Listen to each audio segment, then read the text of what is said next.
When you think of a smart person, what do you picture? Someone who reads a lot of books, always at the top of the class, or the type who always seems to have the right answer? Well, sounds reasonable. But here's something interesting and a bit counterintuitive. Truly intelligent people aren't defined by what they do, but by what they choose not to do. While most people are trying to add more, learn more, do more, push harder, those who are genuinely sharp are playing a completely different game. They focus on removing. They cut out habits that make their thinking worse. They avoid reactions that make them lose control, and they eliminate things that most of us don't even realize are problems. And here's the kicker. A lot of those behaviors you're probably doing every single day. In this video, we're going to go through 6 things highly intelligent people never do. And make sure you stick around until the end because number 6 might be the very thing quietly holding back the way you think and limiting your growth without you even realizing it. Point 1, they never fall into the multitasking trap. Most intelligent people protect something even more valuable than time, the calm, quiet state of a mind focused on one single task. While modern society treats multitasking as a top-tier skill, a must-have in job descriptions, sharp thinkers see it in a completely different way. To them, multitasking isn't an advantage, it's a trap. And if you don't control it, it will slowly wear down your ability to think day by day. They refuse to do multiple things at once, not because they can't, but because they deeply understand a psychological phenomenon that most people underestimate: attention residue. This concept was identified and proven through multiple studies by Dr. Sophie Leroy. She found that the human brain doesn't work like a parallel processing system. It works more like a projector. And at any given moment, it can only play one movie. What you think is multitasking is actually just switching back and forth between tasks very quickly. But here's the problem. Every time you switch, you never come back fully. Never. A part of your attention stays stuck on the previous task. Even if it's just 10 seconds to check your phone, reply to a message, or glance at a notification, you've left a small piece of your awareness behind. And those small pieces build up into something called attention residue. Every time you switch tabs, every time you get interrupted, you leave a part of your brain behind. So when you return to your main task, you're no longer operating at 100%. You're still working, but you're not as sharp. You're still focusing, but not as deeply. Think about a very typical work morning. You open your laptop and start something important, but your phone is right next to you. A message pops up. You reply quickly, then go back. A new email comes in. You check it, then go back. Another notification. You glance again. And just like that, you feel busy, very productive. But by the end of the day, you're exhausted. And your work is still unfinished, shallow, lacking depth. Highly intelligent people don't let themselves fall into that state. They don't try to do more. They cut things out. They design their environment to remove distractions. When they work, the phone disappears. Unrelated tabs are closed. No notifications, no interruptions, just one single task. They accept that on the surface they might look slower than others, replying to messages later, showing up less often, seeming less busy. But in return, they gain something most people lose: absolute focus. To them, doing 3 things at once isn't a skill. It's the fastest way to do all 3 poorly, and they're willing to trade the feeling of being busy for something far rarer: true sharpness of mind. Point 2, they never use their brain like a storage device. The sharpest thinkers operate on one core philosophy. The brain is for processing information, not storing it. They never force their short-term memory to carry small tasks like buy milk this afternoon, send that email at 3 p.m., or remember to call a partner. Don't get it wrong. It's not that they don't trust their memory. It's that they clearly understand a psychological principle called the Zeigarnik effect. Most of us have experienced this. You're driving, suddenly remember something you need to do and tell yourself, I'll remember this. But at that exact moment, an open loop is created in your mind. Psychologist Bluma Zeigarnik discovered that the brain tends to fixate on and remember unfinished tasks much more strongly than completed ones. These pending tasks are like background apps on your phone. You don't see them, but they constantly drain your RAM. They create a subtle sense of tension and restlessness that makes it hard to focus on the present. You're playing with your child, but thinking about that unsent email. You're having dinner, but worrying about tomorrow morning's meeting. Smart people refuse to live in that constant energy leak. They follow David Allen's philosophy. Your mind is for having ideas, not holding them. They treat their brain like a processor used for analyzing, connecting, and creating, not like a hard drive for storing random tasks. Whenever a task or idea pops up, they immediately get it out of their head by writing it down in a notebook or a trusted note-taking app. That simple act sends a signal to the nervous system. The data is safely stored. You can stop holding on to it. So what's the difference? While most people exhaust themselves trying to remember everything, intelligent people move through life with a mind that feels light and clear. They don't spend energy trying to remember what to do next. They use all of that energy to do the task in front of them as well as possible. Point 3, they never rush to conclusions. In complex situations, or when facing conflicting information, truly intelligent people are often the only ones in the room willing to stay quiet. They don't rush to conclusions or immediately pick a side just to satisfy the crowd. This comes from having a high level of what's called tolerance for ambiguity. Most people, on the other hand, have a natural fear of uncertainty. Psychology calls this the need for cognitive closure, a concept studied in depth by psychologist Ari Kruglansky. When faced with something unclear, the brain creates a strong feeling of tension and anxiety. To get rid of that discomfort, people tend to grab the first answer that comes to mind, even if it's based on shallow assumptions or incomplete information. The crowd isn't chasing what's right. They're chasing relief, and uncertainty is one of the most uncomfortable feelings, so they rush to any conclusion just to feel at ease. Imagine a workplace situation where revenue suddenly drops. Most people will immediately look for someone to blame.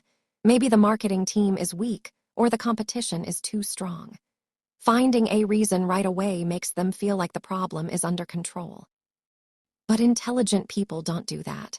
They understand that the world is full of gray areas, and the most valuable truths are often hidden behind uncertainty.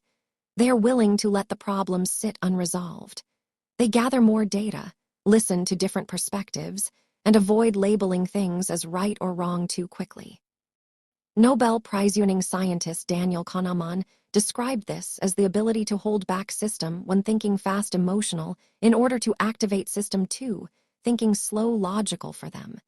Intelligence isn't about who answers the fastest.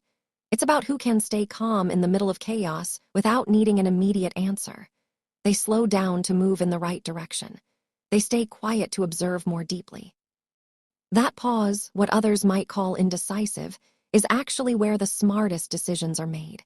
Point 4, they never pretend to know what they don't know.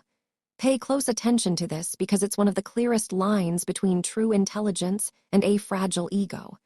When asked a question they don't know the answer to, most people fall into one of 3 reactions.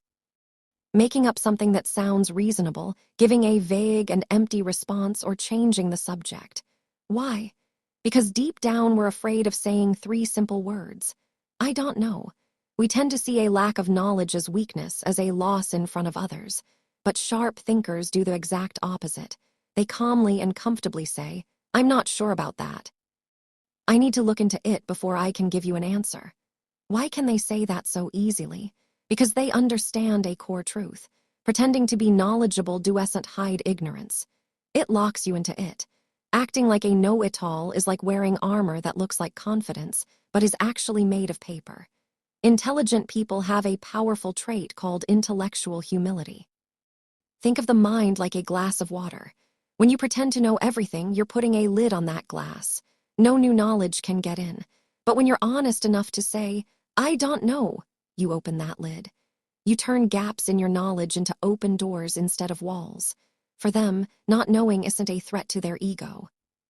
It's the starting point of curiosity, and that honesty is what allows their mind to keep learning, growing, and evolving. Point 5, they never surround themselves only with people who agree with them. At first, this might sound like it goes against basic human instinct, but it's actually one of the biggest secrets behind real growth. By nature, we all crave safety and validation. We're naturally drawn to people who think like us and nod along with everything we say. Being around people who always agree with you feels like wrapping yourself in a warm blanket on a cold day. It's safe, it's comfortable, but intelligent people recognize the hidden danger of that comfort. If you only spend time with people who praise your ideas, your thinking slowly becomes lazy and trapped inside an echo chamber. That's why they intentionally choose a harder path. They actively seek out people who are willing to challenge them in a respectful way. They welcome those who can point out flaws in their thinking and force them to see things from a different perspective. Why would they willingly choose that kind of discomfort? Think of your thinking like a muscle. Muscles don't grow by lifting something light every day.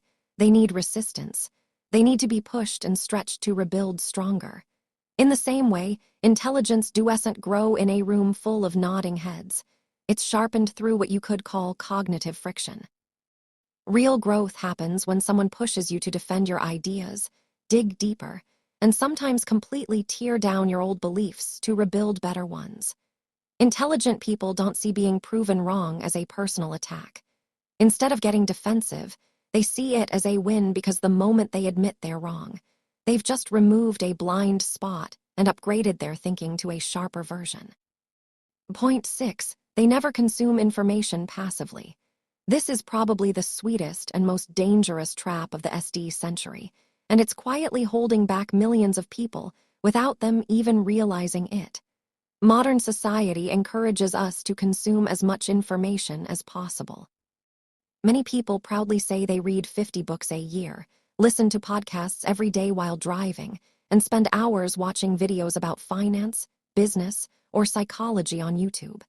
Every time they nod along to a smart explanation, they feel good. They believe, I'm learning. I'm becoming smarter than people who just watch entertainment. But truly intelligent people understand a harsh truth. Passive consumption doesn't make you smarter. In fact, it creates a mental state called the illusion of competence. Dr. Jeffrey Karpicki, a researcher in cognitive science, has shown this clearly. When you read something well-written or listen to someone speak smoothly, your brain easily recognizes the information. That smooth experience tricks you into thinking the knowledge is now yours. You can test this right now. After listening to a 1-hour podcast, if someone asks you to stand up without notes and explain the 3 main ideas in your own words, could you do it? Most people would stumble. Their mind goes blank. All they're left with is a vague feeling that it was really good. That's the illusion of competence. You mistake the speaker's clarity for your own understanding. People with deep intelligence approach learning in a completely different way. They're not obsessed with quantity.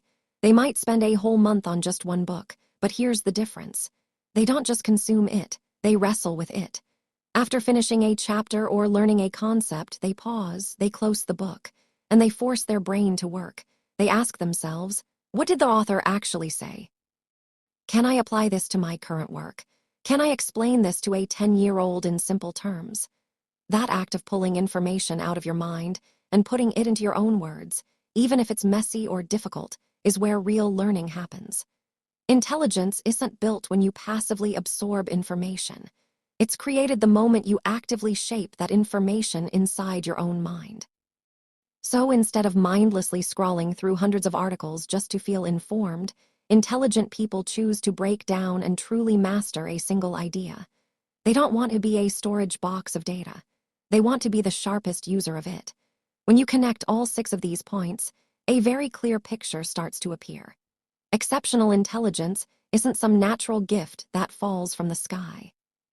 It's the result of quiet, consistent choices to eliminate things. Choices that sharp thinkers make every single day. While the world keeps pushing us to take on more, react faster, and fill every empty space, they choose to step back. They remove multitasking to protect deep focus. They free their minds from small, trivial tasks to make room for creativity. They hold back from rushing so truth has time to reveal itself. They drop the know-it-all mask to open the door to real curiosity. They break away from the comfort of constant agreement to seek the kind of friction that helps them grow. And finally, they reject the illusion of passive consumption and choose to actively shape knowledge for themselves. True intelligence isn't about the ability to add more. It's about the courage to remove. It's the ability to say no to the habits that quietly drain your clarity. The most important question isn't what new thing you're going to add tomorrow. It's this. Starting tomorrow, do you have the courage to cut out just one habit from these 6 to free your mind? Leave a comment below and share which one made you rethink yourself the most. Self-awareness is the very first step on the path to excellence. If this video sparked something inside you, share it with people you truly care about. And don't forget to subscribe so we can keep exploring the human mind together. Thank you for listening. I'm Apex.